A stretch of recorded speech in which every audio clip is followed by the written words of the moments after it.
நமது ஜமாத்தின் சார்பாக நடத்தக்கூடிய திருமணத்திற்கு தப்தர் தருகிறோம். ஆனால் இடமில்லாத காரணத்தால் வலிமா விருந்தை சிறிய மண்டபத்தை பிடித்து நடத்தினால் நிர்வாகிகள் கலந்து கொள்ளக்கூடாது என்று சொல்கிறோம். இது சம்பந்தமாக கேள்விகள் கேட்டால் இது நிர்வாகம் சம்பந்தப்பட்டது, நிர்வாகிகள் முன்னுதாரணமாக இருக்க வேண்டும் என்று சொல்கின்றோம். இன்று எளிமையான ஒரு திருமணம் நடத்த முடிவு செய்கின்றோம். என் குடும்பத்தாரையும் வைத்து பெண் குடும்பத்தாரையும் வைத்து திருமணம் நடத்த முடிவு செய்கின்றோம். அதில் 150 அல்லது 200 பேர் கலந்து கொள்ளக்கூடிய நிகழ்வாக இருக்கின்றது. அந்த திருமணத்தில் மர்கஸில் வைத்து நடத்த முடிவு செய்கின்றோம். ஆனால் திருமணத்திற்கு வலிமா விருந்தை கொடுக்க முடியாத அளவிற்கு நமது மர்கஸில் இடமில்லாத காரணத்தினால் நமது வீட்டு பக்கத்திலே பந்தல் போட்டு வெளியில் பொருட்களை சாமான்களை வாடகைக்கு வாங்கி இந்த மாதிரிலாம் இப்போ நம்ம பண்ணும்போது பொருளாதார செலவு அதிகமாகுது. இதுக்கு நம்ம சமுதாய கூடம் என்ற ஒரு சிறிய அளவில் நாம் எடுத்துக்கொண்டால் நம்முடைய பொருளாதாரம் நமக்கு மிச்சமாகும். அதனால் எளிமையான திருமணம் என்பது எப்படி, அது எவ்வளவு நபர்கள் தான் கலந்து கொள்ள வேண்டும் அல்லது தொகை எவ்வளவு தான் இருக்கணும், அது கொஞ்சம் தெளிவு இல்லாமல் இருக்குது. கொஞ்சம் தெளிவாக சொல்லுங்கள் இன்ஷா அல்லாஹ். சகோதரருடைய ஒரு கேள்வியே இவ்வளவு லென்த்தாக வருதுண்ணா, பதில் அப்போ அவ்வளோ ஷார்ட்டாக தான் இருக்குமா? நீங்கள் கொஞ்சம் எடை போட்டு பார்த்துக்குங்க. இது கொஞ்சம் டீப்பாகவே பேச வேண்டிய ஒன்று. ஏன்னா எவ்வளவோ பல விஷயங்கள் நாம் வெளி மக்களுக்கு பிரச்சாரம் செஞ்சுக்கிட்டு இருக்கிறோம். இதில் இந்த கல்யாண விஷயத்தை பொறுத்தவரையில் ஏகத்துவத்தை ஏற்றுக்கொண்ட மக்களுக்கு இன்னும் அது குறித்த அதிகமான தகவல்கள் சொல்லப்பட வேண்டி இருக்கிறதுனால கொஞ்சம் அதிகமான நேரம் எடுத்துக்கிட்டாலும் சொல்லப்படக்கூடிய செய்திகளை செவிசாயும். கேள்வியினுடைய சாராம்சம் என்னன்னா, இன்னைக்கு நம்ம திருமணத்தை நபி வழி அடிப்படையில் நடத்துகிறோம். நபி வழி அடிப்படையில் அப்படி ஒரு திருமணம் நடத்துகிறோம்னு சொன்னால் இன்னைக்கு நம்மளுடைய ஜமாத் சார்பாகவும் தஃப்தர்களை நாம் வச்சிருக்கிறோம்.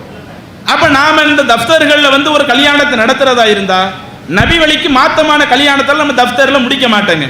அது தௌஹீத் ஜமாத்தில் உள்ளவரை நபி வழிக்கு மாற்றமான ஒரு காரியத்தை செய்கிறாருன்னா அதை நம்ம தஃப்தர்லாம் பதிவு செய்ய மாட்டோம். அது எவ்வளோ பெரிய ஒரு ஆளாக இருந்தாலும் சரி, அது கிளையில் மாவட்டத்தில் மாநிலத்தில் யாராக இருந்தாலும் நபி வழிக்கு மாற்றமாக ஒரு கல்யாணம் பண்ணுறாரு, அது உறுதியாகுதுன்னு சொன்னால் அந்த திருமணத்தை நாம் என்ன செய்ய மாட்டோம், தஃப்தரில் நடத்தி வைக்க மாட்டோம். அதுக்குன்னு சில கண்டிஷனில் நாம் வச்சுருக்கிறோம். சரி, இப்படி நாம் அந்த கல்யாணத்திற்குன்னு தனி தஃப்தர் வச்சு நடத்தி வைக்கும் பொழுது இன்றைக்கு சில சகோதரர்கள் அந்த திருமணத்தை நபி வழி அடிப்படையில் நடத்துகிறாங்க.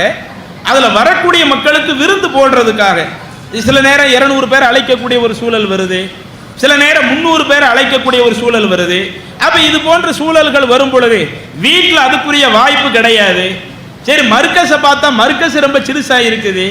அப்போ இது போன்ற நேரத்தில் வீட்டுக்கு வெளியே சாமியானா போடுறதுக்கு, சாப்பிட்றதுக்காக டேபிளை போடுறதுக்கு, இப்போ அதே மாதிரி அந்த உணவு தயாரிப்பதற்காக பாத்திரங்களை வாங்குறதுக்கு, இதுக்கு நாம் அந்த வாடகைக்கு எடுத்தோம்னா அது ஒரு பட்ஜெட்டில் போகுது. அதுவே ஒரு மண்டபம் என்று வந்துக்கிட்டா அல்லது ஒரு சமூக கூடம் என்று வந்துட்டா அதில் பட்ஜெட் கொஞ்சம் குறைவாக இருக்குது. அப்போ இது போன்ற பல சூழல்கள் அந்த கல்யாணத்தில் இருக்கிறதுனால இதில் மார்க்கம் எதை அதிகமாக வலியுறுத்துகிறது, மார்க்கம் சொல்லக்கூடிய சட்டம் என்ன, அந்த கல்யாணத்தில் கலந்து கொள்ளக்கூடிய நபர்களில் ஏதேனும் எண்ணிக்கைகள் மார்க்கத்தில் வரையறுக்கப்பட்டிருக்குதா, அந்த கல்யாணத்தினுடைய திருமண செலவுகள் அதில் ஏதேனும் அளவு சொல்லப்பட்டிருக்குதா, இதுதான் அவங்களுடைய கேள்வியினுடைய சாராம்சம். முதலாவது நீங்க பார்த்தீங்கன்னா நமக்கு எல்லாத்திற்குமே முன்மாதிரி யாரு தான், அல்லாஹுடைய தூதர் நபிகள் நாயகம் ஸல்லல்லாஹு அலைஹி வஸல்லம் அவங்க தான். அல்லாஹ் தன்னுடைய திருமறையில சொல்லி காட்டுறான், லக்கது கான லக்கும் ஃபீ ரசூலில்லாஹி உஸ்வத்துன் ஹஸனா லிமன் கான யர்ஜுல்லாஹ வல் யௌமல் ஆகிர் வ ஸக்கரல்லாஹ கஸீரா. யார் அல்லாஹ்வை ஆதரவு வைக்கிறாங்களோ, யார் மறுமை நாளை ஆதரவு வைக்கிறாங்களோ, அல்லாஹ்வை அதிகம் நினைப்பதற்கு யார் விரும்புகிறாங்களோ அவங்களுக்கு யாரிடத்துல அழகிய ரோல் மாடல் இருக்குது, உங்களுடைய தூதரிடத்துல உங்களுக்கு அழகிய ரோல் மாடல் இருக்கிறது. அல்லாஹ் தஆலா தன்னுடைய திருமறையில சொல்றான். அப்ப இந்த வசனத்திற்கு இணங்க அல்லாஹ்வின் தூதர் இந்த திருமண விஷயத்தில் எப்படி நடந்தார்கள், அல்லாஹ்வுடைய தூதர் இந்த திருமண விஷயத்துல எதை வலியுறுத்தினாங்க, இதை நீங்க எடுத்து பார்த்துட்டாலேயே நமக்கு இதுல ஒரு முழு தெளிவு கிடைச்சிரும். அது ஆட்களுடைய எண்ணிக்கையை பற்றி நாம் கேட்பதாக இருக்கட்டும், அல்லது பொருளாதார செலவீனங்கள் எவ்வளவு தொகைக்குள்ள கல்யாணம் முடிக்கிறது அதை நாம கேட்கிறதா இருக்கட்டும், எல்லாத்திற்குமே நமக்கு யார் தீர்வு சொல்லி இருப்பா, அல்லாஹ்வுடைய தூதர் தீர்வு சொல்லி இருப்பாங்க. அதனால தான் அல்லாஹ் சொல்லுகிறான், உங்களுக்கு அனுப்பப்பட்ட தூதர் முகமது நபி இடத்துல உங்களுக்கு அழகான முன்னுதாரணம் இருக்கிறது என்று அல்லாஹ் சொல்றான். அந்த அடிப்படையில் அந்த கல்யாண விஷயம் ஒன்னா எடுத்து பாருங்க. ஒண்ணு ஒண்ணா எடுத்து பார்க்கும் பொழுது இன்னைக்கு வரதட்சணை வாங்கி ஒரு கல்யாணம் நடத்துறாங்கன்னு வைங்க, அது இறை தூதர் கற்றுத்தராத ஒரு கல்யாணம். இது நம்ம எல்லாத்துக்குமே தெரியும். ஒரு ஆள் வந்து மகருக்கு மத்திரம் சும்மா பேருக்கு கொடுத்துட்டு பெண்ட இருந்து நிறைய நகையை வாங்கி இருக்கிறாங்கன்னு வைங்க, நிறைய பணத்தை வாங்கி இருக்கிறாங்கன்னு வைங்க, வெளிப்படையா கேட்டு வாங்குறாங்கன்னு வைங்க, அல்லது மறைமுகமா வாங்குறாங்கன்னு வைங்க, இப்படி வரதட்சணை என்ற ஒரு கல்யாணத்துல வருதுன்னு சொன்னா அதுக்கும் மார்க்கத்திற்கும் சம்பந்தம் கிடையாது. ஏன்னா அல்லாஹ் தஆலா வரதட்சணையை பற்றி எங்கேயுமே சொல்லல. வாத்துன் நிசா சதுகாத்துகின் நிஹலா, ஆண்களை நீங்கள் தான் மனம் முடிக்கக்கூடிய பெண்ணுக்கு மகர் தொகையை கொடுங்க. இப்படி நீங்க கொடுக்கக்கூடிய மகர் தொகையை கூட என்ன செஞ்சிடக்கூடாது, நான் தானே கல்யாணத்தின் போது உனக்கு தந்தேன், இப்ப நான் கஷ்டப்பட்டுக்கிட்டு இருக்கிறேன், கல்யாணத்துக்கு பிறகு இப்ப நான் சிரமப்பட்டுக்கிட்டு இருக்கிறேனே, எனக்கு காசு தேவைப்படுது, நீ நான் போட்ட நகையை கொடுன்னு கூட ஒரு ஆண் கேட்க முடியாது. கல்யாணத்தின் பொழுது ஒரு ஆண் தன்னுடைய மனைவிக்கு கொடுத்து விட்டானேயானால் அதற்கடுத்து அந்த பொருளை கேட்டு பெறுவதற்கு இந்த ஆணுக்கு உரிமை கிடையாது.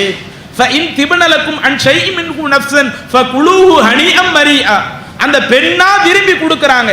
சரி, இந்த மகர் தொகை கல்யாணத்தின் போது கணவர் நமக்கு போட்டது, இப்ப கணவர் ரொம்ப சிரமப்பட்டுக்கிட்டு இருக்கிறாரு, இப்படி சிரமப்படக்கூடிய கணவருக்கு நாம் அந்த நகையை கொடுத்தோம்னு சொன்னா நம்ம கணவருடைய பொருளாதார பிரச்சனை தீர்ந்து போயிடுமே என்று அந்த பெண்ணா விரும்பி கொடுத்தால் அதை நீங்கள் பயன்படுத்திக் கொள்வது தப்பு கிடையாது. அந்த பெண்ணு கொடுக்காம மகர் தொகை நீங்க போட்டதா இருந்தாலும் அதை அந்த பெண்ணிடத்திலிருந்து வாங்குவது எந்த நியாயமும் கிடையாது. அல்லாஹ் தெளிவா திட்டவட்டமா குர்ஆன்ல சொல்லிட்டான். அப்ப இந்த அடிப்படையை வரதட்சணையோடு ஒப்பிடுறீங்கன்னு வைங்க, வரதட்சணை என்பது அல்லாஹ்வுடைய தூதர் கற்றுத்தராதது, இன்னும் அல்லாஹ் குர்ஆனிலே சொல்லாதது. இறைவனும் இறை தூதரும் கற்றுத்தந்த முறை என்னன்னு பார்த்தா மகர் கொடுத்து முடிக்கக்கூடிய கல்யாணத்தை தான் அல்லாஹ்வும் குர்ஆன்ல சொல்றான், ரசூலுல்லாஹி ஸல்லல்லாஹு அலைஹி வஸல்லம் அவர்களும் நமக்கு சொல்லி காட்டுறாங்க. அப்ப இது நமக்கு முதலாவது தெரிந்து கொள்ள வேண்டிய ஒண்ணு. அப்ப இன்னைக்கு ஒரு கல்யாணம் இதுக்கு மாற்றமா இருக்குன்னு வைங்க, அது மார்க்கத்துக்கு மாற்றமானது, அதுக்கும் நபி வழிக்கு சம்பந்தம் இல்லை, நாம அதுல இருந்து முற்றிலும் விலகிக்கிடணும். அடுத்து ரெண்டாவது, ஒரு கல்யாணத்தை அதுல வந்து மாப்பிள்ளையே மகர் கொடுத்து கல்யாணம் முடிக்கிறாரு, ஆனா அந்த கல்யாணத்தினுடைய செலவீனங்கள் இருக்குதா இல்லையா, அதுல வரக்கூடிய மக்களுக்கு வலிமா விருந்து போடுறது, இன்னும் அதுக்காக ஒரு சமுதாய கூட பிடிக்கிறாங்கன்னு வைங்களேன், அந்த சமுதாய கூட பிடிக்கிறது, மண்டபம் பிடிக்கிறாங்கன்னு அந்த மண்டபம் பிடிக்கிறது, இது போன்ற அந்த கல்யாணத்திற்கான செலவீனத்தை பெண்களுடைய அந்த குடும்பத்தில் யாரேனும் சுமத்துவாரேயானால் அதுக்கும் இஸ்லாத்திற்கும் அறவே சம்பந்தம் கிடையாது. ஏன்னா அல்லாஹ்வின் தூதருடைய காலத்துல அப்துர் ரஹ்மான் இப்னு அவுஃப் என்ற நபி தோழர் அவங்க கல்யாணம் முடிக்கிறாங்க. அவங்க முடிக்கிற கல்யாணம் அல்லாஹ்வுடைய தூதருக்கு தெரியாத அளவிற்கு ரொம்ப எளிமையா கல்யாணம் முடியுதுங்க. அப்படி கல்யாணம் முடிஞ்ச பிறகு அவங்க அணிந்திருக்கக்கூடிய அந்த புது ஆடையை பார்த்து ரசூலுல்லாஹி ஸல்லல்லாஹு அலைஹி வஸல்லம் கேட்கிறாங்க, என்ன அப்துர் ரஹ்மானே கல்யாணம் முடிச்சிருக்கிறீங்களா? ஆமாம் அல்லாஹ்வின் தூதரை கல்யாணம் முடிச்சிட்டேன். அடுத்து கேட்கறாங்க, ஃபமா சுக்த, நீங்க உங்க மனைவிக்கு என்ன மஹராப் கொடுத்தீங்க? அவங்க சொல்றாங்க, பேரித்தம்பள கொட்டை இருக்குது அந்த எடை அளவுக்கு தங்கத்தை நான் மஹரா கொடுத்தேன். அடுத்து ரசூலுல்லாஹி ஸல்லல்லாஹு அலைஹி வஸல்லம் சொல்றாங்க, அவுலிம் வலவு பிஷாத், ஒரு ஆட்டை அறுத்தாவது விருந்து கொடுங்களேன். இந்த ஆட்டை அறுத்து விருந்து கொடுக்கறனா இதனுடைய அர்த்தம் என்னன்னு நான் பின்னாடி உங்களுக்கு விளக்கிடுறேன். அப்ப அந்த அப்துர் ரஹ்மான் இப்னு அவுஃப் அவங்கள்ட்ட சொல்றாங்க, இப்படி கல்யாணம் நீங்க முடிச்சீங்கல்ல, அந்த கல்யாண சந்தோஷத்தை கொண்டாடுவதற்காக அந்த விருந்தளிப்பதற்காக ஒரு ஆட்டை அறுத்தாவது விருந்து கொடுங்களேன் என்று திருமணம் முடிக்கக்கூடிய அந்த ஆண் மகனுக்கு ரசூலுல்லாஹி ஸல்லல்லாஹு அலைஹி வஸல்லம் சொல்றாங்க. அப்ப அல்லாஹ்வின் தூதருடைய நடைமுறையை நீங்க பாத்தீங்கன்னா அந்த திருமணத்தினுடைய செலவீனங்கள் அது முழுக்க முழுக்க ஆண் மகன் தான் எடுக்கணும். அப்ப இன்னைக்கு நம்ம சமுதாயத்தில் பெண்கள் அந்த முழு செலவு எடுத்து செய்யறாங்கன்னு வைங்க, அதுக்கும் அல்லாஹ்வுடைய தூதர் சொன்ன முறைக்கும் எந்த சம்மதம் கிடையாது. அல்லது நீங்க பாதி போடுங்க நாங்க பாதி போடுறோம், இன்னைக்கு அப்படி நம்ம சமுதாயத்தில் நடந்துகிட்டு இருக்குது. கல்யாண செலவுல நீங்க ஹாஃப் பாதி எடுத்துக்குங்க, நாங்க பாதி எடுத்துக்கிடுறோம், அதுவும் அல்லாஹ்வுடைய தூதர் கற்றுத்தராதது. அப்ப அந்த திருமணத்தினுடைய செலவீனங்கள் என்று வந்துவிட்டால் அந்த செலவீனங்களும் முழுக்க முழுக்க ஆண்கள் தான் செலவிடணும் என்பதை அல்லாஹ்வுடைய தூதர் நமக்கு வழிகாட்டுறாங்க. அப்ப இதுக்கு மாத்திரமா பெண்கள் அதுல செய்யறாங்கன்னு வைங்க, பெண் வீட்டு விருந்து போடப்படுதுன்னு வைங்க, அப்ப அதற்கும் இஸ்லாம் சொல்லக்கூடிய திருமண முறைக்கும் சம்பந்தம் இல்லை, நாம அதுல இருந்து விளங்க முடிகிறது. இப்ப அடுத்து சரி, இப்ப ஒரு ஆணை திருமண விருந்து போடுறாரு, அந்த ஆணை திருமண விருந்து போடுவதாக இருந்தால் அதுக்குன்னு மார்க்கத்துல ஏதேனும் சில அளவுகோல்கள் சொல்லப்படுதா என்று நீங்க பாத்தீங்கன்னா மார்க்கத்துல அளவுகோல்கள் சொல்லப்படுகிறது. ஆனால் அந்த அளவுகோல்கள் எப்படி நமக்கு சொல்லப்படலனா ஆட்களுடைய எண்ணிக்கையை அடிப்படையாக வைத்து அளவுகோல் சொல்லப்படல, பொருளாதார மதிப்பை அளவுகோலாக வைத்து நமக்கு சொல்லப்படல. இப்ப ஜகாத்துன்னு சொன்னா அதுக்கு ஒரு பொருளாதார அளவை சொல்லி இருக்குதா இல்லையா? தங்கத்தில் ஏறத்தாழ ஒரு 88 கிராம் இருந்துச்சுன்னு சொன்ன ஒருவர் ஜக்காத்தை கொடுக்கணும். இப்படி ஒரு அளவுகள் ஜக்காத்துக்கு வருதா இல்லையா? அந்த மாதிரி அந்த திருமணத்திற்காக என்ன சொல்லப்படல, இத்தனை நபர்கள் தான் அழைக்கப்பட வேண்டும். அது 50, 100, 150, 300 இப்படி நபர்களை சொல்லியும் மார்க்கத்தில் அளவுகோல் இல்லை, பொருளாதாரத்தை சொல்லியும் மார்க்கத்தில் அளவுகோல் இல்லை. அப்ப நபரும் சொல்லப்படல, பொருளாதாரமும் சொல்லப்படல. அதனால நாம விரும்பினதை செஞ்சுக்கிடலாம் என்று நாம எடுத்துக்கிடலாமானா அதை நாம செய்யக்கூடாது. அதுக்குத்தான் அல்லாஹ்வுடைய தூதர் என்ன சொல்றாங்கன்னா, பொருளாதாரத்தை அளவுகோலாக சொல்வதை விட அவங்களுக்கு பரக்கத்தை ஒரு அளவுகோலாக சொல்லிவிட்டால் பொதுவா எல்லா நபர்களும் பரக்கத்தை தான் நிறைய எதிர்பார்ப்பாங்க என்பதற்கு அல்லாஹ்வுடைய தூதர் என்ன பண்றாங்க, பரக்கத்தை ஒரு அளவுகோலாக சொல்றாங்க. எப்படி அளவுகோலை சொல்றாங்க? இன்ன அயலமன் நிக்காஹி பரக்கா வ ஐஸருஹு மஊனா. எந்த திருமணம் குறைந்த செலவில் நடத்தப்படுகிறதோ அதில் தான் அல்லாஹ்வுடைய பரக்கத் அதிகமாக இருக்கும். ரசூலுல்லாஹி ஸல்லல்லாஹு அலைஹி வஸல்லம் சிம்பிளா சொல்லி முடிக்கிறாங்க. ஒருவருக்கு தன்னுடைய திருமணத்தில் வந்து பரக்கத்தை நிறைய எதிர்பார்க்கிறாரா, அப்படி பரக்கத்தை எதிர்பார்க்கக்கூடியவர் எவ்வளவு குறைச்சு அந்த கல்யாணத்தில் செலவழிக்க முடியுமோ அவ்வளவு குறைச்சலா நீங்க செலவழிங்க. இப்போ ஒரு 50 பேர் லிமிடேஷன் மார்க்கம் சொல்லுதுன்னு வைங்க, ஒரு ஆள் எனக்கு எதுக்கு 50 பேர், நான் 10 பேருக்கு விருந்து கொடுத்து பரக்கத்தை நிறைய நான் எடுத்துக்கிடுவேனே, ஒரு ஆள் அப்படி நினைக்கிறாருன்னா அவருக்கும் அந்த வாசலை திறந்து விடக்கூடிய விதத்துல தான் மார்க்கம் நமக்கு சொல்லுகிறது. அந்த திருமணத்தை பொறுத்தவரையில எந்த அளவிற்கு காசு ரொம்ப குறைந்து செலவழிக்கிறீங்களோ, இன்ன அயலமன் நிக்காஹி பரக்கா வ ஐஸருஹு மஊனா, ரொம்ப ரொம்ப குறைந்த செலவு எந்த திருமணத்தில் இருக்குதோ அதில் தான் இறைவனுடைய பரக்கத் அதிகமாக இருக்கும். அப்ப இந்த நபிமொழியின் மூலம் ரசூலுல்லாஹி ஸல்லல்லாஹு அலைஹி வஸல்லம் என்ன சொல்ல வர்றாங்க, இதுல நாம எதை எடுத்துக்கிட முடியாது, மகர உள்ளதுல கொண்டு வர முடியாது. ஏன்னா மகர் என்பது சம்பந்தப்பட்ட அந்த பெண் மாப்பிள்ளை இடத்துல கேட்கறது. எனக்கு 1 லட்சம் ரூபாய் தான் தரணும்னு ஒரு பெண்ணு கேட்கறாங்கன்னு வைங்க, மாப்பிள்ளை வாய்ப்பு இருந்தா அந்த 1 லட்சம் கொடுத்து தான் ஆகணும். அல்லது 1 லட்சம் கொடுத்து கல்யாணம் முடிக்க முடியலையா, நான் எனக்கு இந்த லெவல்ல நான் வந்து எனக்கு காசெல்லாம் இல்லை நீங்க கேட்கிற மாதிரி நான் வேற ஒரு பெண்ணை கல்யாணம் முடிச்சுக்கிறேன், அப்படித்தான் என்ன செய்ய முடியும், ஒரு ஆண் தேர்ந்தெடுக்க முடியும். ஏன்னா அந்த மகர் என்பது அது வந்து முழுக்க முழுக்க அந்த பெண்ணு கேட்கறது, இந்த மாப்பிள்ளை கொடுக்கிறது, 2 பேரும் ஒருவருக்குள் விரும்பி செய்யக்கூடிய ஒண்ணு. அப்ப அதுல மார்க்கம் லிமிடேஷன் சொல்லல, அது ஒரு 10,000க்குள்ள இருக்கணும். திருமண செலவுனா எதுவும் சேர்த்துடக்கூடாது, மகரை நீங்க உள்ள கொண்டு வந்துடக்கூடாது. மகர் ஒருவர் எவ்வளவு கொடுத்தாலும், ஒரு 10 லட்சம் ரூபாய் தன்னுடைய மனைவிக்கு கல்யாண நேரத்தில் ஒரு ஆள் கொடுக்கிறாருன்னு வைங்க, அதை மார்க்கம் எந்த ஒரு குறம்னு சொல்லாது. நீங்க ஏன் 10 லட்சம் கொடுத்தீங்க, இதுக்கு ஒரு 10,000 கொடுத்தா உங்களுக்கு நிறைய பரக்கத்து வந்துருமே, மகர் விஷயத்தில் அது உள்ள எடுக்க முடியாது. மகர் என்பது அந்த பெண்ணு கேட்கிற ஒண்ணு, இந்த மாப்பிள்ளை கொடுக்கிற ஒண்ணு, ரெண்டும் ஒருவருக்கு ஒருவர் பொருந்தி செய்யக்கூடிய ஒண்ணு. அப்ப அந்த திருமணத்தில் சொல்லப்பட்ட அந்த செலவீனங்கள் என்பது அந்த மகரை தாண்டி வேற என்னென்ன செலவீனங்கள் இருக்குதோ அந்த செலவீனங்களில் எவ்வளவு குறைக்க முடியுமோ ரசூலுல்லாஹி ஸல்லல்லாஹு அலைஹி வஸல்லம் அந்த பரக்கத்தை தான் நம்ம கண்ணு முன்னாடி நிறுத்துறாங்க. கல்யாணம் முடிக்கக்கூடிய இந்த பெற்றோர்கள் எல்லாம் இதைத்தான் நம்ம மனசுல பார்க்கணும். இன்னைக்கு நம்ம சமுதாயத்தில் நிறைய பேர் அழைச்சா நம்ம சொந்த பந்தம் எல்லாரும் வருவாங்களே, வரக்கூடிய மக்களுக்கு நாம வந்து உணவு போட்ட காசு நிறைய போகுமே, அப்படி நிறைய போச்சுன்னா என்ன ஆகிறது, நம்ம இதைத்தான் பார்க்கணும். சொந்த பந்தத்தை கூப்பிடாம போனா என்ன ஆகிறது, இதுல நாம வந்து நம்மளுடைய பிள்ளைகளுக்கு அதிகம் பரக்கத்தை பெறுவதற்கு நாம் முயற்சி எடுக்கணுமா, அல்லது எவ்வளவு பரக்கத்து போனாலும் பிரச்சனை இல்லை, இந்த மக்களுடைய திருப்தி எனக்கு முக்கியம் என்று அதுல முயற்சி எடுக்கணுமா? ஏன்னா மார்க்கம் வந்து இதுல நமக்கு ஒரு அளவுகளை சொல்லிவிட்டது. இப்போ ஒரு ஆள் புது வீடு கட்டுறாருன்னு வைங்க, அதுல இந்த மாதிரிலாம் கிடையாதுங்க. ஒரு ஆள் புது வீடு கட்டினா அதுல நீங்க எந்த அளவுக்கு குறைந்த செலவுல விருந்து வைக்கிறீங்களோ அதுல தான் பரக்கத்து கிடைக்கும். வீடு கட்டினது அது சொல்லப்படல. இப்ப நீங்க நிறைய விருந்து வைக்க நினைக்கிறீங்க, ஒரு புது வீடு கட்டுறீங்க, பிதஅத் இல்லாத வகையில் நீங்க அதுக்கு விருந்து வைக்கிறீங்களா, மார்க்கத்துக்கு முரணான எந்த ஒரு அம்சம் செய்யலையா, அதுக்கு நீங்க உங்களுடைய சக்திக்கு உட்பட்டு கடன் வாங்காம எவ்வளவு விருந்து வச்சு சொந்தக்காரங்கள் அழைச்சாலும் அதுல பிரச்சனை இல்லை. ஆனா எதுல பிரச்சனை வருது, நம்ம திருமணத்துல அழைக்கும் பொழுது நிறைய நபர்களை நாம் அழைத்தால் அவங்களுக்கு டீ பப்ஸ் கொடுத்தால், இப்போ ஒரு 500 பேர் அழைக்கிறோம், 500 பேருக்கு டீ பப்ஸ் கொடுக்கிறோம்னு வைங்க, அது செலவு கொஞ்சம் அதிகமாக தானே ஆகும். அதுவே 500 இருக்கிற இடத்துல ஒரு 100 பேர் அழைங்க, காசு கொஞ்சம் குறையத்தானே செய்யுது. அப்ப எந்த அளவிற்கு நீங்கள் ஒவ்வொரு ரூபாயை அந்த கல்யாண செலவிலை அதிகப்படுத்துகிறீர்களோ நீங்கள் அதை அதிகப்படுத்த அதிகப்படுத்த அல்லாஹ்வுடைய பரக்கத்து குறையும். இந்த அளவுகோல மனசுல வையுங்க. ரசூலுல்லாஹி ஸல்லல்லாஹு அலைஹி வஸல்லம் எண்ணிக்கையே சொல்லலதான், செலவீனம் மொத்தம் எவ்வளவுக்குள்ள இருக்கணும் அதையும் வரையறுத்து சொல்லலதான். இதை வரையறுக்காமல் நாம் எளிதிலே முடிவெடுத்துக் கொள்வதற்கு எனக்கு நிறைய பரக்கத்து வேணும், நான் பெரிய செல்வந்தன் தான், நான் நினைச்ச ஒட்டுமொத்த ஊருக்கு வளைச்சு விருந்து போட முடியும். அந்த அளவுக்கு அல்லாஹ் எனக்கு செல்வத்தை தந்திருக்கிறான் தான். இன்னைக்கு 5 கோடி ரூபாய் எல்லாம் செலவு பண்ணி ஆட்டம் பாட்டம் கூத்து கும்மாளம் நடத்தி கல்யாணம் நடத்துறாங்களே.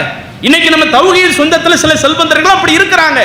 நான் காசு கொடுத்தாலும் நிறைய பேருக்கு விருந்து போடக்கூடிய அளவுக்கு அல்லாஹ் எனக்கு பொருளாதாரத்தை தந்திருக்கிறான் என்று இருந்தாலும் என் பிள்ளையினுடைய எதிர்காலத்தை நான் பார்க்கிறேன், என் மகனினுடைய எதிர்காலத்தை பார்க்கிறேன்.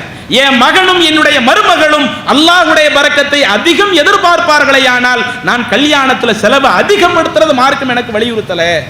எவ்வளவு குறைச்சலா நான் செய்யணுமோ அதை மார்க்கம் எனக்கு சொல்லுகிறது. அப்ப இதை நீங்க மனசுல பதிய வச்சுட்டீங்கன்னா அப்பயே நாம ஒரு முடிவு பண்ணலாம். எதுக்கு நாம நிறைய நபர்களை கூப்பிட்டு கொண்டு, நிறைய நபர்களை கூப்பிட்டா தானே நமக்கு அடுத்த ஒரு கேள்வி வருது. சரி, கூப்பிட்டவங்களை வீட்டில் சாப்பாடு போட முடியலையே, மர்கஸ்ல சாப்பாடு போட முடியலையே, அதுக்குன்னு அல்லது வீட்டுக்கு வெளியே சாமியானா போட்டு டேபிளை வாங்கி அண்டாக்கள்லாம் வாங்கி சமைக்கிறதுக்கு ஆட்களை ரெடி பண்ணி அதுக்குன்னு செலவு பண்ண நிறைய போகுதுன்ற கேள்விகளை எதுக்கு வருது? நிறைய பேரை அழைக்கிறதுல தானே வருது. அப்ப இந்த அழைக்கிறதுல நாம எதை பார்க்கணும்னா, அல்லாஹ்வுடைய திருப்தி என்று வருகிற பொழுது நமக்கு இறைவனுடைய திருப்தி முக்கியமா அல்லது நாம நிறைய பேர் அழைக்கிறது முக்கியமா? இந்த ஒரு கேள்வியை நாம இறையச்சத்தின் அடிப்படையில் கேட்டுட்டாலேயே, ஏன்னா மார்க்கத்தில் எண்ணிக்கை சொல்லப்படாமல் இருக்கும் பொழுது இந்த ஒரு கேள்வி இறையச்சத்தின் அடிப்படையில் நாம கேட்டுட்டாலேயே, அப்ப மார்க்கம் நமக்கு என்ன செஞ்சிடும்? அல்லாஹ் தஆலா நம்முடைய கல்பை விசாலப்படுத்துவான். நம்ம நிறைய நபர்களை கூப்பிட வேணாம். எந்த அளவிற்கு ஆட்கள் அந்த திருமணத்தின் போது சுருக்கிக் கொள்கிறோமோ அப்பதான் நமக்கு பொருளாதாரமும் குறையுது. அதுவும் கண்டிப்பா நாம விருந்து வச்சேதான் ஆகணுமா? கண்டிப்பா விருந்து வச்சுதான் கல்யாணம் முடிக்கணும்னு மார்க்கத்தில் சொல்லப்படுதா? அப்ப விருந்தே இல்லாம ஆட்கள் குறைந்தாலும் சின்ன அளவுல நாம ஒரு ஸ்நாக்ஸை கொடுத்து கல்யாணம் முடிச்சுக்குவோம் என்று இப்படி எவ்வளவு நம்ம காசை சுருக்குகிறோமோ அதில் தான் அல்லாஹ்வுடைய பரக்கத்து இருக்கிறது என்று அல்லாஹ்வுடைய தூதர் சொன்னாங்களே. இந்த அளவுகோல்களை மனசுல வையுங்க. அப்ப நாம கேட்டு பார்க்கும் பொழுது 200 பேர் அளவுகோலா, 300 பேர் அளவுகோலா, 25,000 அங்க என்ன செலவாகுது, அதே இது ஒரு மண்டபத்தில் வச்ச எங்களுக்கு 25,000 இல்ல 10,000 ஆகுது என்று சொன்னால் அந்த 10,000 அதிகம் தானே. அந்த 10,000ஐயும் நாம செலவழிக்க அதுல ஒவ்வொரு தொகையை அதிகப்படுத்த அது நமக்கு பரக்கத்தை குறைச்சு பெற்று தருது. இதை நம்மளுடைய மக்கள் என்ன செய்ய மாட்டேங்குது? தௌஹீத் மக்களிடத்திலேயே மற்ற எவ்வளவோ மாற்றங்கள் வந்து விட்டது. வரதட்சணையில மாற்றம் வந்து விட்டது, அந்த திருமணத்தில் நடைபெறக்கூடிய பிதஅத்துகள்ல மாற்றம் வந்து விட்டது. ஆனா இந்த விஷயம் என்று வருகிற பொழுது அல்லாஹ்வுடைய பரக்கத்தா அல்லது இந்த மக்களுடைய திருப்தியா என்று வருகிற பொழுது அதுல நாம நிறைய பேர் என்ன பண்ணிடுறோம்? ஏதோ ஒரு காரணத்துல மக்களுடைய திருப்தியை எதிர்பார்த்து நிறைய நபர்களை அழைக்க ஆரம்பிக்கிறோம். அல்லாஹ்வுடைய பரக்கத்தா அதுல நம்ம பெரிய அளவில் முக்கியத்துவம் கொடுக்கிறது இல்லை. ஆனால் அல்லாஹ்வுடைய தூதர் உருவாக்கிய சமுதாயத்தை பாருங்கள். ஒரு முறை ஒரு பெண்மணி ரசூலுல்லாஹி ஸல்லல்லாஹு அவங்கள்ட்ட வர்றாங்க. சஹீஹுல் புகாரியில பதிவு செய்யப்பட்ட ஒரு நபிமொழி, நீங்கள்லாம் பல இடங்கள்ல கேள்விப்பட்டது தான். அந்த பெண்மணி சொல்றாங்க, யா ரசூலல்லாஹ், என்னையவே நான் உங்களுக்கு அன்பளிப்பா ஒப்படைச்சிடுறேன், நீங்க என்னை திருமணம் முடிச்சுக்குங்க என்று ரசூலுல்லாஹி ஸல்லல்லாஹு அவங்க ஒரு சபையில இருக்கும் பொழுது ஒரு பெண்மணி வாலண்டியரா ரசூலுல்லாஹி ஸல்லல்லாஹு அவங்கள்ட்ட சொல்றாங்க. அல்லாஹ்வுடைய தூதர் அந்த பெண்ணை ஒரு முறை ஏறெடுத்து பார்த்துட்டு தன்னுடைய தலையை கீழே போட்டிருந்தாங்க. அந்த சபையில் இருக்கக்கூடிய வேறு ஒரு நபித்தோழர், ஒரு இளைஞர், அவங்க அதை பார்த்து ரசூலுல்லாஹி ஸல்லல்லாஹு அவங்கள்ட்ட கோரிக்கை வைக்கிறாங்க. அல்லாஹ்வுடைய தூதரை, இந்த பெண்ணை திருமணம் முடிக்கிறதுக்கு உங்களுக்கு விருப்பம் இல்லை, அதை உங்களுடைய செயல்கள் மூலமா நான் அறிஞ்சுக்கிட்டேன், நான் இன்னும் கல்யாணம் முடிக்காம இருக்கிறேனே, நான் வேணா அந்த பெண்ணை கல்யாணம் முடிச்சுக்கவா என்று அந்த சஹாபி கேட்கும் பொழுது அப்பதான் ரசூலுல்லாஹி ஸல்லல்லாஹு அலைஹி கேட்கிறாங்க, நீங்க அந்த பெண்ணை கல்யாணம் முடிக்கிறதா இருந்தா அந்த பெண்ணுக்கு கொடுக்கறதுக்கு உங்களுக்கு என்ன இருக்குது? என்ன மகரத்தை ரசூலுல்லாஹி முன் வைக்கிறாங்க. அந்த பெண்ணுக்கு கொடுக்க உங்களுக்கு என்ன இருக்குது? அப்ப அவங்க சொல்றாங்க, அல்லாஹ்வுடைய தூதரே, நானே ரொம்ப ஏழ்மை நிலையில இருக்கிறேன், ஏழையா இருக்கிற எனக்கு நான் எப்படி பெரிய அளவுல மகர் கொடுக்க முடியும்? ஏன்டா மகர் கொடுக்க ஒண்ணுமே இல்லையே. அப்பமும் ரசூலுல்லாஹி ஸல்லல்லாஹு அலைஹி சொன்னாங்க, மகர் கொடுக்க இப்படிலாம் சொல்லக்கூடாது, உங்க வீட்டுக்கு போங்க, ஒரு இரும்பு மோதிரமாவது இருக்குதா பார்த்துட்டு வாங்க, அப்படி இருந்தா அந்த மோதிரத்தையாவது கொண்டு வாங்க, அதை நான் மகரா வச்சு இந்த பெண்ணுக்கு உங்களை கல்யாணம் முடிச்சு வைக்கிறேன். அந்த சஹாபி வீட்டில் போய் தேடி பார்த்துட்டு வர்றாங்க, இரும்பு மோதிரம் கூட இல்லை. திரும்ப அவங்க ரசூலுல்லாஹி ஸல்லல்லாஹு அவங்கள்ட்ட சொல்றாங்க, அல்லாஹ்வுடைய தூதரே, நான் உடுத்திய கீழங்கி, அந்த இசார், அந்த கீழாடை என்கிட்ட இருக்குது, இதனா நான் அந்த பெண்ணுக்கு மகரா கொடுத்துறவா?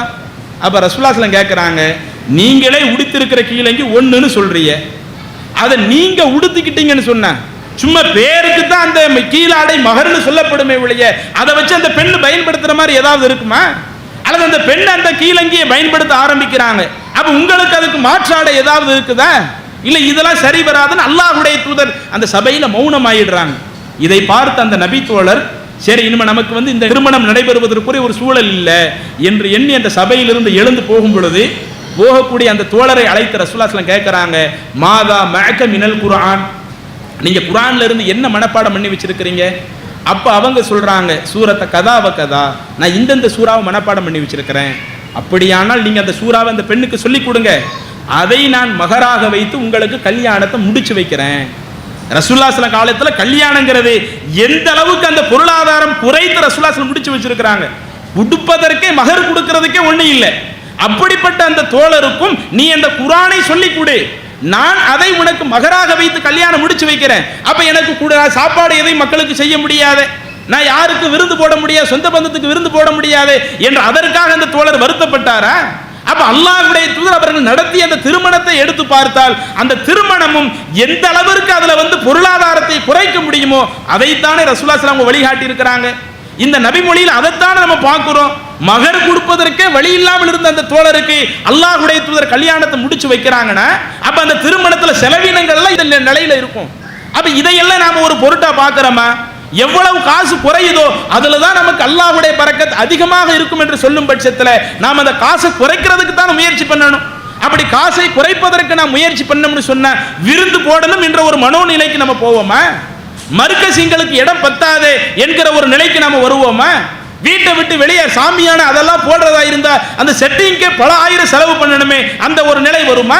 அதற்காக நான் வந்து ஒரு சமுதாய கூடத்துக்கு போறேன், சமுதாய கூடத்துக்கு போனா ஓசியாவா கொடுக்கறாங்க.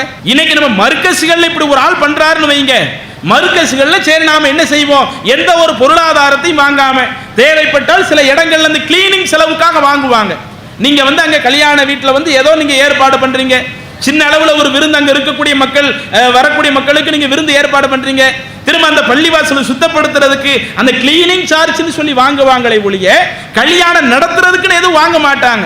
அப்ப இது போன்ற ஒரு வாய்ப்புகள் இருக்கும் பொழுது சரி நம்ம மர்க்கஸ்ல 50 பேர் தான் இருக்க முடியும், நம்ம மர்க்கஸ்ல 100 பேர் தான் இருக்க முடியும், ஏன் நம்ம அந்த 50 பேருக்குள்ள ஆட்களை அமைத்துக் கொண்டால் என்ன, 100 பேருக்குள்ள ஆட்கள் அமைத்துக் கொண்டால் என்ன? அல்லாஹ்வுடைய தூதர் எந்த அளவுக்கு செலவு குறைக்கிறீங்களோ அதுல நிறைய பரக்கத்து இருக்கும் என்று வழிகாட்டுகிற பொழுது அப்ப இதுல நாம எதை கூடுதல் கவனம் எடுக்கணும்? செலவு முழுக்க முழுக்க குறைப்பதுல நம்ம முக்கியத்துவம் கொடுக்கணுமா இல்லையா? ஆனா நம்ம தௌஹீத் வட்டத்துல இந்த ஒரு விஷயத்துல மாத்திரம் இன்னும் நாம நிறைய மாற்றத்தை எதிர்பார்க்கிறோம். நாம இந்த விஷயத்துல மாத்திரம் அப்படியே கொள்கையில இருந்து கொஞ்சம் கொஞ்சமா இறங்கி போறோம். அந்த பரக்கத் அல்லாஹ்வுடைய அருள் குறையுது என்று தெரிந்தும் அது பிரச்சனை இல்லைங்க. ஆனா இந்த மக்களுடைய ஏச்சு பேச்சை என்னால கேட்க முடியலையே. சொந்தக்காரங்க என்ன இவ்வளவு கஞ்சனா இருக்கிறான்னு பேசிடக்கூடாது, சொந்தக்காரங்க பேசிட்டு போட்டுமே. நீங்க அவங்களுக்கு விருந்து வேற ஏதோ விருந்து வைக்கிறீங்க, அதுல ஏதோ லிமிடேஷன் இருக்குதா? அல்லது வீடு கட்டி விருந்து வைக்கிறீங்க, அதுல ஏதோ லிமிடேஷன் இருக்குதா? அதுல செலவை அதிகப்படுத்தினீர்களே ஆனால் உங்களுக்கு அல்லாஹ்வுடைய அருள் குறைந்து விடும் ஏதாவது சொல்லப்படுதா? அப்ப மார்க்கத்துல இதுல அருள் சம்பந்தப்பட்ட ஒரு காரியமாக இருக்கும் பொழுது, இறைவனுடைய பரக்கத் சம்பந்தப்பட்ட ஒரு காரியமாக இருக்கும் பொழுது, அந்த இறைவனுடைய பரக்கத் திருமணம் முடித்த அந்த தம்பதிகளுக்கு அவர்கள் மரணிக்கக்கூடிய கடைசி காலகட்டம் வரை தேவைப்படுகிற பொழுது அதுலயே நாம கூடுதல் கவனம் எடுக்கிறது இல்ல. அதே மாதிரி நீங்க பாருங்களேன், ரசூலுல்லாஹி ஸல்லல்லாஹு அலைஹி கல்யாணத்தை எடுத்துக்கங்க, அல்லாஹ்வின் தூதருடைய கல்யாணத்தை நீங்க பாத்தீங்கன்னா ஸஹீஹுல் புகாரி முஸ்லிம் போன்ற ஹதீஸ்ல பதிவு செய்யப்பட்ட ஒரு நபி மொழி, மா அவுலமன் நபியு ஸல்லல்லாஹு அலைஹி வஸல்லம் பஅல அஸ்வாஜிஹி, அல்லாஹ்வுடைய தூதர் தான் முடித்த அந்த மனைவிமார்களில் சில மனைவிமார்களை கல்யாணம் முடிக்கும் பொழுது அவர்களுக்கு மகராக அவங்களுக்கு அந்த வலிமா விருந்தாக, அந்த திருமணத்தில் உள்ள விருந்துன்னு சொன்னா அன்னைக்கு வலிமா விருந்து தான், அந்த வலிமா விருந்தாக பி முத்தைனி மின் ஷஈரின், கோதுமையிலிருந்து 2 முத்தளவு வலிமா கொடுத்து கல்யாணம் முடித்தார்கள். ஒரு முத்துனா என்ன, இந்த 2 கையையும் அள்ளி இப்படி அள்ளி போடுறோம்னு கோதுமையில இருந்து 2 கையளவு அள்ளி போடுறோம்னு சொன்னா அதுக்கு ஒரு முத்துன்னு அர்த்தம். ரசூலுல்லாஹி ஸல்லல்லாஹு அவங்க திருமணம் முடித்த மனைவிமார்கள்ல சில மனைவிமார்களை கல்யாணம் முடிக்கும் போதெல்லாம் எதைத்தான் வலிமா விருந்தா கொடுத்திருக்கிறாங்க, 2 கையளவு கோதுமையை வலிமா விருந்தாக கொடுத்தாங்க. அந்த 2 கையளவு கோதுமையில எத்தனை 1000 பேர் சாப்பிட முடியும்? இன்னைக்கு நம்ம அந்த அளவுகோல்கள்ல கேட்கிற அல்லாஹ்வுடைய தூதர் கற்றுத்தந்த அளவு என்ன? 2 கையளவு கோதுமையை மகராக ரசூலுல்லாஹி ஸல்லல்லாஹு கொடுத்து காட்டுறாங்கன்னா அப்ப எவ்வளவு குறைந்த செலவை ரசூலுல்லாஹி ஸல்லல்லாஹு மகருக்கு ஆக்கி இருக்கிறாங்க. இன்னும் ஹதீஸ்ல பார்க்கிறோம், அல்லாஹ்வுடைய தூதர் திருமணம் முடித்து வலிமா விருந்து கொடுத்ததிலேயே ஸைனப் ரலியல்லாஹு அன்ஹா அவர்களுக்கு கொடுத்த வலிமா விருந்து தான் இருக்கிறதுலேயே பெரிய வலிமா விருந்தாக இருந்தது. ரசூலுல்லாஹி ஸல்லல்லாஹு அவங்க ஆயிஷா அவங்களை திருமணம் முடித்தாங்க, அதே மாதிரி பல நபி தோழியர்களை திருமணம் முடிச்சாங்க. அதுல ஜைனப் ரலியல்லாஹு அன்ஹா அவங்கள கல்யாணம் முடிக்கும் போது ரசூலுல்லாஹி ஸல்லல்லாஹு வலிமா விருந்து கொடுத்தாங்களே, அதுதான் ரசூலுல்லாஹி ஸல்லல்லாஹு அவங்க கொடுத்த வலிமா விருந்துகளிலேயே மிக பெரிய வலிமா விருந்தாக இருந்தது. சரி, அப்ப அதுக்கு எவ்வளவு வலிமா விருந்தா கொடுத்தாங்க? ஒட்டுமொத்த மதீனாவையே அழைச்சிட்டாங்களா? ரசூலுல்லாஹி ஸல்லல்லாஹு அவங்க வந்து மதீனாவுடைய ஆட்சி தலைவர் தானே, மக்களை வழிகாட்டக்கூடிய ஆன்மீக தலைவர் தானே. அவங்க கல்யாணம் முடிக்கிறாங்க. அவங்களுடைய திருமணத்தினுடைய செலவுகளிலேயே அதிகமான செலவாக கொடுத்தது பிஷாத்தின், ஒரே ஒரு ஆட்டை வலிமா விருந்தாக கொடுத்தார்கள். ரசூலுல்லாஹி ஸல்லல்லாஹு அதிகமா கொடுத்த அந்த விருந்திலேயே எதைத்தான் வலிமா விருந்தா கொடுத்திருக்கிறாங்க? ரொம்ப பெருசா ஒரு ஆட்டை வலிமா விருந்தா கொடுக்கறாங்க. எந்த கொள்கையை ரசூலுல்லாஹி ஸல்லல்லாஹு மக்களிடத்துல பிரச்சாரம் செஞ்சாங்களோ அதை தன்னுடைய வாழ்க்கையில நடைமுறைப்படுத்துறதுக்கு எவ்வளவு முக்கியத்துவம் கொடுத்திருக்கிறாங்க பாருங்க. அப்ப ரசூலுல்லாஹி ஸல்லல்லாஹு அவங்க கொடுத்த வலிமா விருந்திலேயே ஒரு ஆடு தான் மிகப்பெரிய வலிமா விருந்து என்று சொன்னான்.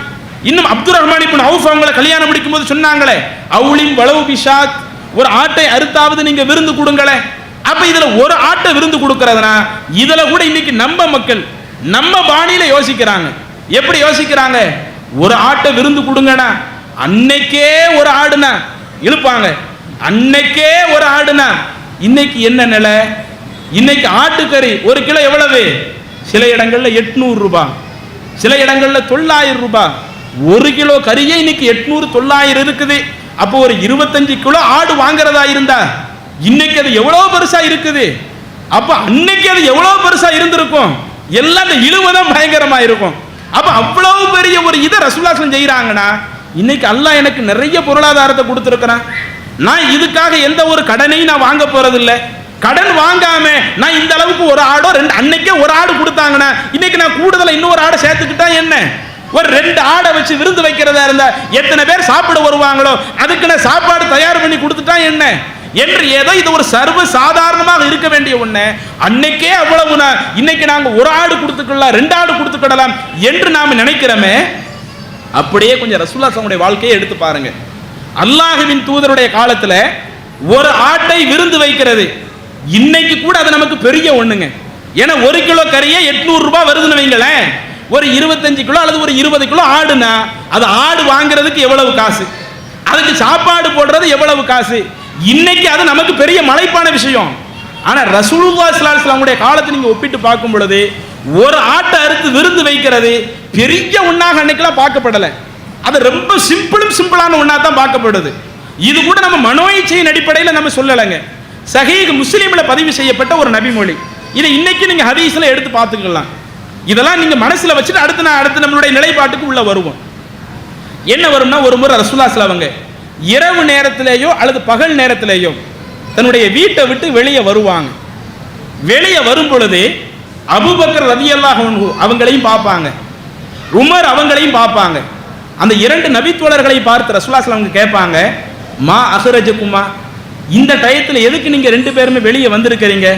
வெளியே வந்ததுக்கு ஏதாவது காரணம் இருக்குதா என்று கேட்கும் பொழுது 2 நபித்தோழர்கள் சொல்லுவாங்க, மினல் ஜவ்ர், அல்லாஹ்வுடைய தூதரே எங்களுக்கு பசி கடுமையா இருக்குது, வீட்டில் நாங்க உணவு அருந்துவதற்கு சாப்பாடு இல்லை, அதனால தான் வேற வழி இல்லாம வீட்டுக்குள்ள இருக்கிறதுக்கு விருப்பம் இல்லாம நானும் இவங்களும் வெளியே வந்திருக்கிறோம் என்று 2 நபித்தோழர்களும் சொல்றாங்க.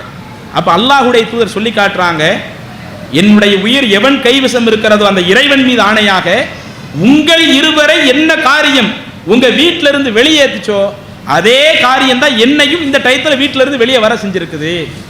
எனக்கு கடுமையான பசி, வீட்டில் சாப்பிடுறதுக்கு ஒன்றும் இல்லை, அதனால நானும் இதுக்கு தான் வெளியே வந்திருக்கிறேன் என்று அல்லாஹ்வுடைய தூதர் சொல்லிட்டு அடுத்து என்ன பண்றாங்க, நபி ஸல்லல்லாஹு அலைஹி வஸல்லம் அவர்களும் அபூபக்கர் ரலியல்லாஹு அன்ஹு உமர் ரலியல்லாஹு அன்ஹு இந்த 2 பேருமே ஒரு அன்சாரி தோழருடைய வீட்டுக்கு போறாங்க. ஒரு அன்சாரி தோழருடைய வீட்டுக்கு போனா அங்க வீட்டில் அந்த சஹாபி இல்லை, அவங்க மனைவியார் இருக்கிறாங்க.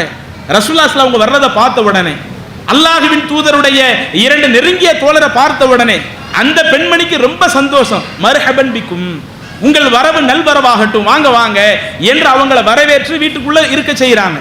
அப்ப ரசூலுல்லாஹி ஸல்லல்லாஹு அவங்க இந்த வீட்டில் இருக்கிற அந்த அன்சாரி தோழரை எங்க, உங்க வீட்டுக்காரர் எங்கன்னு ரசூலுல்லாஹி ஸல்லல்லாஹு கேட்கறாங்க. அப்ப அந்த பெண்மணி சொல்றாங்க, எங்க வீட்டுக்காரர் நாங்க குடிக்கிறதுக்காக தண்ணீர் எடுத்துட்டு வர்றதுக்காக போயிருக்கிறாங்க என்று சொல்லிக்கிட்டு இருக்கும்போது அந்த சஹாபி வீட்டுக்கு உள்ள வர்றாங்க. அல்லாஹ்வுடைய தூதர் இருக்கிறாங்க, அபூபக்கர் இருக்கிறாங்க, உமர் இருக்கிறாங்க. இவங்களை பார்த்த உடனே அவங்களுக்கு கடுமையான மகிழ்ச்சி. இன்னைக்கு அல்லாஹ் தஆலா என்னை ரொம்ப சிறப்பு படுத்தியிருக்கிறான். அல்லாஹ்வின் தூதரை ஒரு விருந்தாளியாக என்னுடைய வீட்டுக்கு அழைச்சிட்டு வந்திருக்கிறான். அவங்க 2 நெருங்கிய தோழர்களை ஒரு விருந்தாளியாக என்னுடைய வீட்டுக்கு அழைச்சிட்டு வந்திருக்கிறான் என்று சொல்லி அவங்க வீட்டில் இருக்கக்கூடிய அந்த பேரிச்ச மரத்துல இருந்து அந்த பேரிச்சம் கொலைகள்ல இருந்து பேரிச்ச பழத்தை கொண்டு வந்து வைக்கிறாங்க. அதுல காஞ்ச பழம் இருக்குது, செங்காய் இருக்குது. அல்லாஹ்வுடைய தூதரே, இன்னும் அவன் 2 தோழர்களை நீங்க 2 சாப்பிட்டுக்கிட்டு இருங்க, இந்த நான் வாரன்ட்டு கையில ஒரு கத்தி எடுத்துட்டு போறாங்க.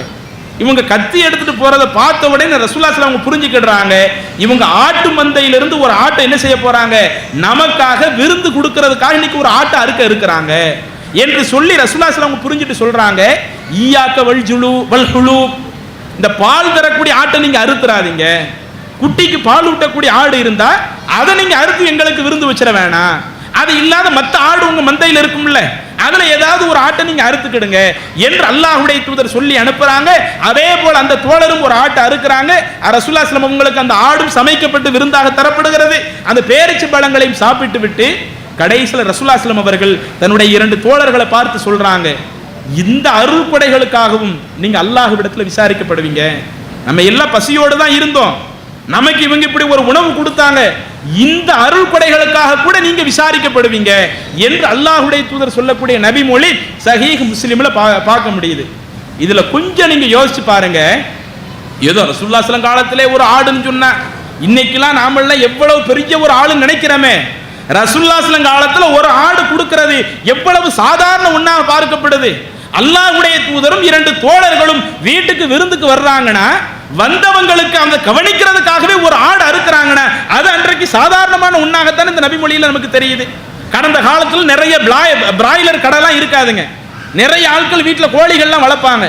வீட்டில் யாராவது விருந்தாளி வந்துட்டாங்கன்னு வைங்க, இருக்கிற சேவல்ல 4 சேவல்ல ஒரு சேவலை பிடிச்சி அறுத்துருவாங்க வரக்கூடிய விருந்தாளிக்கு உணவு கொடுக்கறதுக்காக. அப்ப அந்த சேவல் அறுக்கிறது நம்ம பெருசாக ஆரம்பத்தில் பேசிக்கிட்டு இருந்தாங்க. நம்ம வீட்டில் வளர்த்துக்கிட்டு இருக்கிற 2 ஆட்கள் வர்றாங்க, 3 ஆட்கள் வர்றாங்க, அவங்களுக்கு விருந்து கொடுக்கிறதுக்கு இப்படி சாதாரண ஒண்ணாகத்தான் அன்றைக்கு ஒரு ஆட்டை அறுப்பது என்பது பெரிய ஒரு விஷயமாக இல்லை, பெரிய ஒரு விஷயமாக அது அன்றைக்கு பார்க்கப்பட்டால் திருமணத்தில் எந்த திருமணம் குறைந்த செலவில் நடத்தப்படுகிறதோ அதில் தான் அல்லாஹ்வுடைய பரக்கத் இருக்கும் என்று சொல்லிவிட்டு அல்லாஹ்வுடைய தூதர் நிறைய செலவு பண்ணி நமக்கு முன்மாதிரியா இருந்து காட்டியிருப்பாங்களா?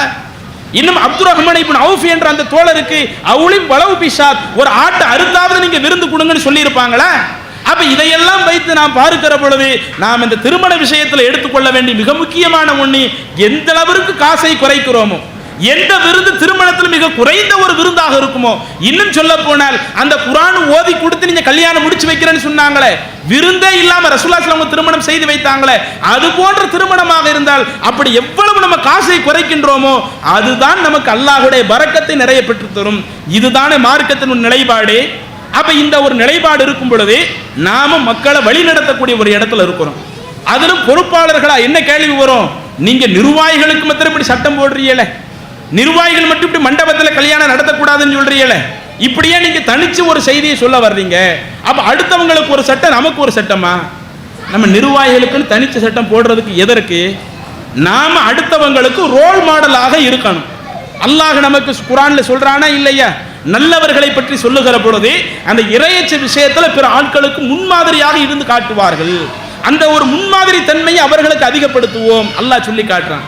இன்னும் அதே போல நல்லவர்கள் செய்யக்கூடிய பிரார்த்தனை குறித்து அல்லாஹ் குர்ஆன்ல சொல்லும் பொழுது வல்லதீன யகூலூன ரப்பனா ஹப்லனா மின் அஸ்வாஜினா வ ذُرِّيَّاتِنَا குர்ரத அயுன், இறைவா எங்களுடைய மனைவியர்களிலேயும் எங்களுடைய பிள்ளைகளிலேயும் நீ கண் குளிர்ச்சியை தருவாயாக, வஜ்அல்னா லில் முத்தகீன இமாமா, எங்க குடும்பத்தையே இறையச்சவாதிகளுக்கு முன்னோடியாக ஆக்குவாயாக. இதுதான் பொதுவா எல்லாரும் நினைக்கணும்.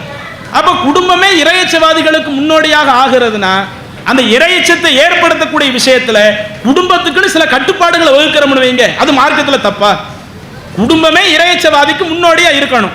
அந்த குடும்பத்தில் உள்ள ஆண்கள் இதர ஆண்களுக்கு முன்னோடியா இருக்கணும். அந்த குடும்பத்தில் உள்ள பெண்கள் இதர பெண்களுக்கு முன்னோடியா இருக்கணும். அந்த குடும்பத்தில் உள்ள சிறுவர்கள் இதர சிறுவர்களுக்கு முன்னோடியா இருக்கணும். இங்க இருக்கிற பெரியவர்கள் இதர பெரியவர்களுக்கு முன்னோடியா இருக்கணும். அப்படி முன்னோடியாக இருப்பதற்கு அந்த குடும்பத்தில் ஒரு சட்டம் வகுக்கப்பட்டால் அப்படி வகுக்கப்படக்கூடிய சட்டம் எப்படி மார்க்கத்தில் தப்புன்னு வரும்? அப்ப மார்க்க அடிப்படையில் எல்லாம் நாம் பிறருக்கு முன்னுதாரணமாக திகழ வேண்டும் என்பதற்காக நாம் சில கூடுதல் சட்டங்களை வகுத்துக் கொள்கிறோம் என்று சொன்னால் அது மார்க்கத்திற்கு மாற்றமான காரியமாக இருந்தால்தான் அது கண்டிக்கப்பட வேண்டிய ஒன்றை ஒழிய அது மார்க்கத்திற்கு மாற்றமாக இல்லாமல் மார்க்கத்தில் அதிகம் வலியுறுத்தப்பட்ட ஒரு காரியமாக இருக்கும் பொழுது அதில் நிச்சயம் இந்த ஏகத்துவவாதிகள் நாம் பிறருக்கு முன்னுதாரணமாக இருக்கத்தான் வேண்டும். ரசூலுல்லாஹி ஸல்லல்லாஹு அலைஹி காலத்தில் எடுத்து பாருங்க, இறை தூதருடைய மனைவிமார்களுக்கு அல்லாஹ் ஒரு தனித்த சட்டத்தை கொடுக்கலையா? அவங்களும் மற்ற பெண்களை மாதிரி தானே.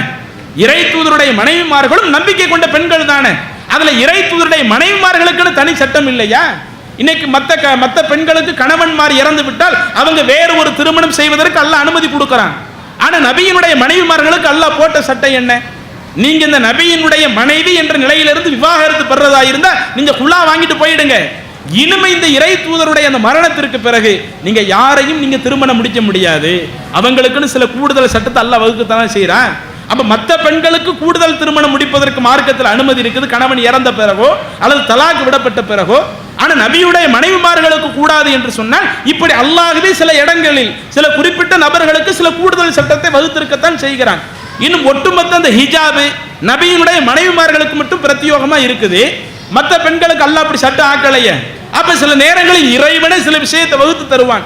சில நேரங்களில் இறையச்சவாதிகளுக்கு முன்னோடியாக இருக்க வேண்டும் என்பதற்காக நாம நமக்குள் ஒரு சட்டத்தை வகுத்து கொண்டால் இது நாம என்ன கல்யாணத்துல மாத்திரம் மண்டப திருமணத்தை பத்தி பேசுறோமா? மற்ற விஷயத்தில் நமக்கு நாமளே கூடுதலா எதுவும் சொல்லிக்கிடலையா? நாம ஹஜ் சர்வீஸ் நடத்துறதுல கொஞ்சம் பார்த்து நடந்துக்கிடுங்க. மாநில நிர்வாகத்தில் உள்ளவங்க அது போன்ற ஹஜ் சர்வீஸ் நடத்தாதீங்க.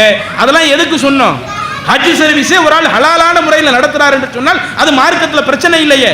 ஆனா இன்றைக்கு அதை வைத்து பல பிரச்சனைகள் சூழ்ந்து கொண்டிருக்கும் பொழுது, அதை பல நபர்கள் தவறாக செய்து கொண்டிருக்கும் பொழுது நாம் அதை ஒண்ணு எடுத்து செஞ்சு அதுல ஒரு பிரச்சனையாகி பாத்தீங்களா தௌஹீத் ஜமாத்துக்கார ஏமாத்திட்டான், அவன் ஹஜ் சர்வீஸ் நடத்தின இப்படி நம்மளை ஏமாத்தி விட்டானே என்று அதை வைத்து இந்த கொள்கைக்கு களங்கம் ஏற்படுத்திடக்கூடாது என்பதற்காக இதுல சில கட்டுப்பாடுகளை வகுத்து இருக்கிறோமே. அதே போலத்தான் அந்த நிர்வாக வட்டத்தில் இருக்கக்கூடிய நமக்கு நாமளே சில நாம அடுத்தவங்களுக்கு முன்னுதாரணமா இருந்து காட்டணும். எதுக்கு நாம மண்டபத்தை நாடி போகணும்? இன்னும் சொல்ல போனா மர்கஸ்ல நிறைய பேரை வச்சு விருந்து போடுவதற்கு எதுக்கு நாம முயற்சி எடுக்கணும்? எந்த அளவிற்கு நம்ம காசு சுருக்குறோமோ அதில் தான் அல்லாஹ்வுடைய பரக்கத் இருக்கும். அப்ப இதை ஆர்வம் ஊட்டுவதற்காகத்தான் நம்மளுடைய ஜமாத் இந்த எளிமையான திருமணத்தை பற்றி நிறைய வலியுறுத்தி சொல்றோம். ஒரு கட்டத்தில் சில நேரங்கள்ல இல்ல எங்க சொந்த பந்தத்தால் அப்படி நிறைய அப்படி கல்யாணம் நடத்துறாங்க, அது போன்ற அந்த திருமணத்தை எங்களால புறக்கணிக்க முடியல, அதனால அந்த கல்யாணத்துல போயிட்டு வர்றோம். இவங்க கல்யாணமா இருக்காது, இவங்க நடத்தக்கூடிய கல்யாணமா இருக்காது, இவங்களுக்கு தெரிஞ்சவங்க இது போன்ற ஒரு இது இருந்தா அதுல கூட நாம என்ன சொல்றோம்? அல்லாஹ்விற்கு பயந்து நீங்க முடிவு எடுத்துக்கிடுங்க. நீங்க இறையச்சத்துக்கு பயந்து இப்படி நான் மகாலை பிடிக்கிறதா எனக்கு குறைஞ்ச செலவுன்னு அவங்க சொல்றாங்களா, நீங்க இறையச்சத்தை கொண்டு யோசியுங்க. அப்படி இறையச்சத்தை கொண்டு நீங்கள் யோசிக்கும் பொழுது இது உண்மையிலேயே குறைந்த செலவாகத்தான் இருக்குது.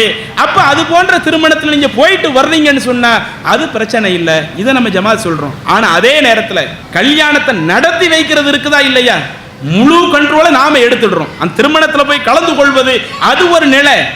நாமளே திருமணத்தை நடத்தி வைக்கிறதா இருந்தா நம்ம ஆண் பிள்ளைக்கு அல்லது நம்ம பெண் பிள்ளைக்கு இப்படி ஏதோ ஒன்று நாமளே கல்யாணத்தை நடத்தி வைக்கும் பொழுது அப்ப அது மக்களுடைய பார்வை மிகவும் கூடுதலாக பார்க்கப்படக்கூடிய ஒண்ணு.